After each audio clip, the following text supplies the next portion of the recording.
Tout le monde connaissait Elvis Presley comme le King. La voix qui pouvait faire fondre les cœurs, la démarche qui pouvait électriser une scène, le rebelle qui se déhanchait et qui avait fait du rock'n'roll une religion. Pour le monde entier, il était invincible, à jamais encadré de strass et de flash. Mais derrière les portes dorées de Graceland et ce sourire à $1 million, se cachait une histoire d'amour plus fragile, plus obsédante que toutes les chansons qu'il a jamais chantées. Une histoire qui a commencé par un secret et qui s'est terminée par un chagrin d'amour dont aucun des deux n'a pu vraiment se remettre. Elle n'avait que 14 ans. Il était déjà une icône intouchable. Leur monde n'aurait jamais dû se rencontrer, et pourtant le destin, ou peut-être quelque chose de plus sombre, les a réunis. La première fois que leurs regards se sont croisés, ce n'était pas lors d'un gala sur tapis rouge ou sur un plateau de tournage hollywoodien, mais dans une froide base militaire d'Allemagne de l'Ouest en 1959. Elvis effectuait son service militaire, sa célébrité mondiale, étant encore fraîche et flamboyante. Elle était une adolescente timide, la belle-fille d'un officier de l'armée de l'air. Cela a commencé innocemment, presque comme un murmure. Des discussions tardives, des sourires discrets, une connexion qui semblait trop intense pour son propre bien. Un soir, Elvis s'est assis au piano avec pour seul public sa grand-mère, une adolescente aux yeux écarquillés, et le silence de la soirée allemande. Il a chanté juste pour elle. Pas de projecteur, pas de fans hurlants, juste une voix qui semblait s'enrouler autour de son âme. Elle ne rentrera chez elle qu'à 2 heures du matin. Et à partir de ce moment-là, quelque chose s'est mis en marche. Mais les contes de fées survivent rarement à la lumière du jour. Au fur et à mesure que leur lien s'approfondit, des ombres s'insinuent. Il y avait les pilules d'abord pour rester éveillé, puis pour dormir. Les liaisons cachées derrière des portes closes. Les nuits qui s'étirent jusqu'à l'aube lourde de silence. La solitude qui ne vient pas du fait d'être seul, mais du fait d'être entouré de gens qui veulent tout sauf le vrai vous. Des années plus tard, Priscilla l'appellera « l'amour de ma vie ». Pourtant, elle est partie. Elle s'est éloignée de l'homme qui avait tout, sauf, semble-t-il, la capacité de s'accrocher à elle. Pourquoi? Que s'est-il passé entre les murs dorés de Graceland, loin des caméras, loin des fans hurlants? Parce que les photos de mariage, le bébé, le manoir, ce n'était que la surface. Voici l'histoire qui se cache sous la surface, celle que les tabloïds n'ont jamais racontée. Si vous avez soif de connaître les vraies histoires qui se cachent derrière les plus grands mythes de la musique, si vous voulez la vérité qui vit dans les espaces entre les gros titres, abonnez-vous à Retro Waves. Vous aimez cette vidéo. Restez avec nous pendant que nous ouvrons les portes de Graceland et pénétrons dans le chapitre le plus intime et le plus compliqué de la vie d'Elvis Presley. Une histoire d'amour qui ressemblait à un rêve, mais qui portait le poids d'une tragédie dès le premier coup d'œil. Les filles s'évanouissent, quand ils chantent, les parents s'inquiètent quand ils dansent, mais en Allemagne, il n'est qu'un soldat comme les autres jusqu'à ce qu'il la rencontre.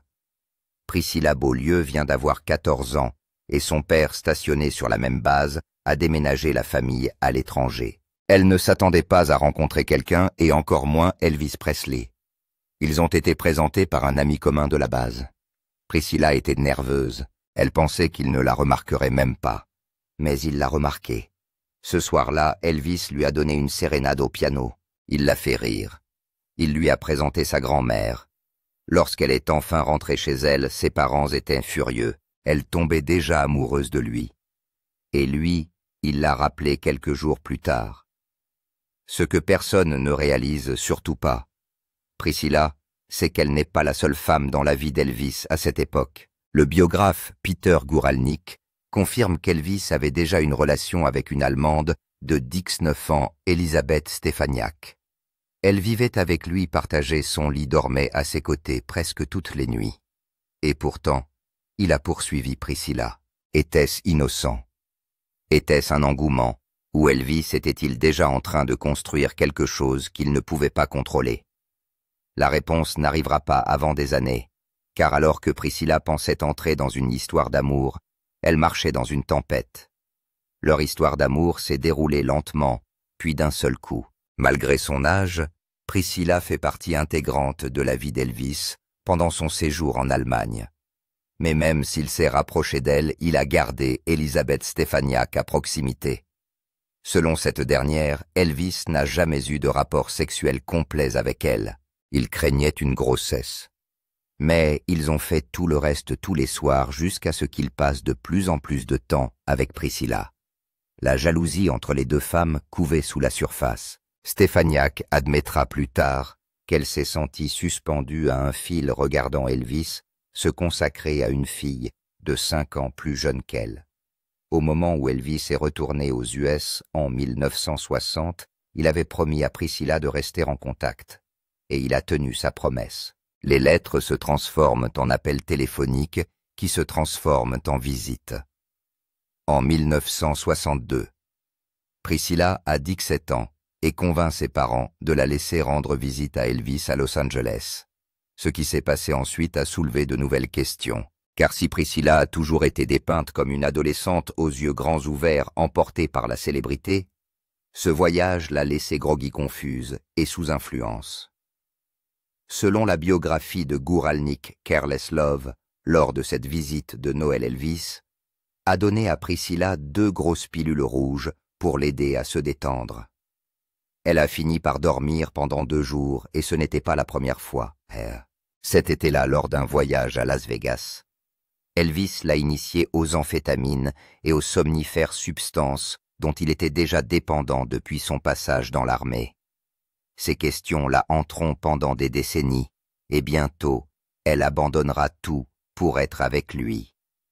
En 1963, Priscilla convainc ses parents de la laisser quitter la maison familiale au Texas pour s'installer à Memphis dans le Tennessee afin de vivre plus près d'Elvis.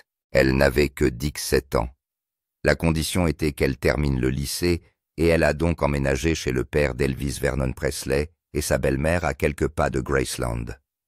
Tous les soirs, elle était avec Elvis. Chaque matin, elle était à peine réveillée à l'école. Dans une interview accordée au Daily Mail en 2022, Priscilla a décrit l'épuisement qui l'a presque brisée. La fête, les trajets nocturnes, les émotions fortes, suivies de quelques heures de sommeil avant d'aller en classe. Elle n'avait pas de bons résultats à l'école. Elle ne pouvait pas. Ses notes en ont souffert, mais elle s'en moque car elle a Elvis. Ils n'étaient pas officiellement mariés. Elle n'était même pas adulte. Mais à l'intérieur des portes de Graceland, elle vivait déjà comme sa femme. Car lorsqu'Elvis se rend à Hollywood pour tourner Viva Las Vegas, tout bascule, et les craintes de Priscilla à l'égard d'une autre femme se transforment en véritable panique. Lors du tournage de Viva Las Vegas en 1963, Elvis rencontre l'actrice Anne Margaret, âgée de 22 ans, et l'alchimie entre eux est immédiate. La presse s'en est emparée. Les gros titres les ont qualifiés d'idylle la plus chaude d'Hollywood. Mais Elvis n'a jamais dit la vérité à Priscilla. Il s'est défilé, a évité ses visites sur le plateau et a promis que ce n'était rien, jusqu'à ce que Priscilla se présente quand même. À ce moment-là, les colonnes de potins sont implacables. Un article prétendait même qu'Elvis et Anne Margaret étaient secrètement fiancés. Anne Margaret niera plus tard avoir dit cela, mais le mal était déjà fait. Priscilla était anéantie. Elle avait quitté sa maison, ses amis, son avenir. Et maintenant, il semble qu'Elvis pourrait aussi la laisser derrière lui. Il avait promis de ne plus voir Anne, mais en coulisses, il a continué à lui écrire pendant des mois. Ce n'est pas la dernière fois que Priscilla se sent trahie, mais c'est peut-être la première fois qu'elle réalise que sa place dans le monde d'Elvis n'est pas aussi sûre qu'elle le croit. Et lorsque le mariage arrive enfin, ce n'est pas le conte de fées dont elle rêvait, car même la cérémonie est un mensonge. Le 1er mai 1967. Elvis et Priscilla se marient enfin. Mais ce n'était pas une grande célébration de l'amour. Il s'agissait d'une mise en scène contrôlée de bout en bout par le colonel Tom Parker, le manager d'Elvis. La plupart des membres de la Memphis Mafia, le groupe d'amis proches d'Elvis depuis des années, n'ont même pas été invités. La cérémonie s'est déroulée dans une suite privée de l'hôtel Aladdin de Las Vegas au petit matin. 2 photographes, quelques invités. C'est tout. Ils sont entrés par la porte arrière, évitant ainsi la presse. Il s'agissait plus d'une transaction commerciale que d'un geste romantique destiné à protéger l'image d'Elvis et à minimiser le chaos médiatique. Pourtant, pour Priscilla, c'était tout ce qu'elle pensait vouloir. Après toutes les rumeurs, tous les silences, ils l'avaient choisi. Et bientôt leur lune de miel a suivi à bord du Learjet personnel de Frank Sinatra, rien de moins. Mais alors qu'il souriait aux journalistes à Palm Springs, une question persistait: pourquoi avait-il l'impression de se cacher? 9 mois jour pour jour après leur mariage, Lisa Marie Presley est née. Le 1er février 1968, pendant un moment, tout semble se mettre en place. Une femme, une fille, un héritage. Mais en coulisses, rien n'a changé. Elvis consommait toujours des médicaments, sur ordonnance, était toujours entouré de tentations, était toujours distant sur le plan émotionnel. Priscilla, quant à elle, vivait sa maternité seule, souvent laissée à Graceland, pendant qu'Elvis était en tournée, enregistrait ou se retirait dans son propre monde. Lisa Marie se souviendra plus tard n'avoir eu que des souvenirs épars de son père. Elvis est mort alors qu'elle n'avait que 9 ans. Elle a lutté contre la toxicomanie pendant son adolescence comme son père. Elle a poursuivi la musique comme son père. Et elle a porté le poids d'un nom qui ne lui a jamais vraiment appartenu. Mais en 1968, personne ne connaissait encore cet avenir. Ce qu'ils ont vu, c'est un couple heureux. Ce qu'ils n'ont pas vu, c'est la solitude de Priscilla. Et bientôt, elle trouverait du réconfort dans les bras de quelqu'un d'autre. Au début des années 1970, Priscilla Presley a trouvé quelque chose qui lui a permis de se sentir à nouveau vivante. Tout a commencé par le karaté. Elvis l'avait initiée à cette discipline. Au début, c'était juste une autre façon de se rapprocher de lui. Mais au fil des mois, elle a commencé à s'entraîner plus sérieusement en privé avec un artiste martial respecté du nom de Mike Stone. Au début, c'était innocent, puis ce ne fut plus le cas. Dans son autobiographie, Elvis and Me, Priscilla admet que leur relation est devenue intime. Cela s'est transformé en une véritable liaison. Elle était déchirée. Elle aimait Elvis. Elle l'aimera toujours. Mais, à ce moment-là, elle se noyait dans le silence, les pilules et la solitude.